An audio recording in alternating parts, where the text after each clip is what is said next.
நான் இதுக்கு மைலின்மெண்ட் காசு எடுக்கிறதுக்கு போனேன். எந்த பேங்க் போனேன்? இந்தியன் பேங்க்கு. அது காசு எடுக்கிறதுக்கு போகும்போது உந்து லாக் ஆகிட்டுக்குதுன்னு சொல்லிட்டாங்க. யார் சொன்னது? பேங்க்காரு. அதனால நான் என்ன பண்ணுறதுன்ட்டு அவங்களவே கேட்டேன். அப்புறமா ஒரு சீட்டு கொடுத்தாங்க. எழுதி கொடுத்து பார்த்தா, சரி உன் பேரில் 2.5 கோடி வந்துக்குது, உன் பேரில் 2.5 கோடி உழுந்துக்குது, யாரை ஜிஎஸ்டி கட்டி ஆகணும் நீ அப்படின்னு சொன்னாங்க. எனக்கு தெரியாது சார், நான் ஜிஎஸ்டி எல்லாம் நான் என்ன பண்ணுவேன், என்னால் தெரியாது, நான் கூலி செஞ்சால் தான் உண்டு, எனக்கு எழுதவும் தெரியாது படிக்கவும் தெரியாது, எனக்கு அவ்வளோதான் எதுவும் தெரியாது அப்படின்னதுக்கு, இல்லை உந்து பேங்க் புக்கெல்லாம் லாக் பண்ணிடுங்க, லாக் ஆகிடுச்சு அப்படின்னு சொன்னாங்க.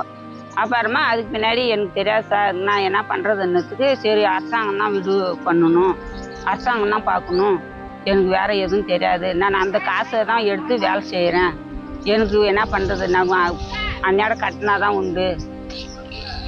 என்ன அண்ணாதி கட்டணும்? மைலின்மெண்ட் காசு கட்டணும், சம்பாரிச்சுன்னு வந்தால் தான் ஒரு 500 ரூபாய் மாதம்னா 500 ரூபாய் போடுறோங்க. அதனால நான் கூலிக்கு தான் போகிறேன். தோட்டம் கொத்த, கலசெடி கொத்த, ஏதோ ஒன்று கொத்துறதுக்கு தோட்டம் கொத்த தான் போகிறோங்க.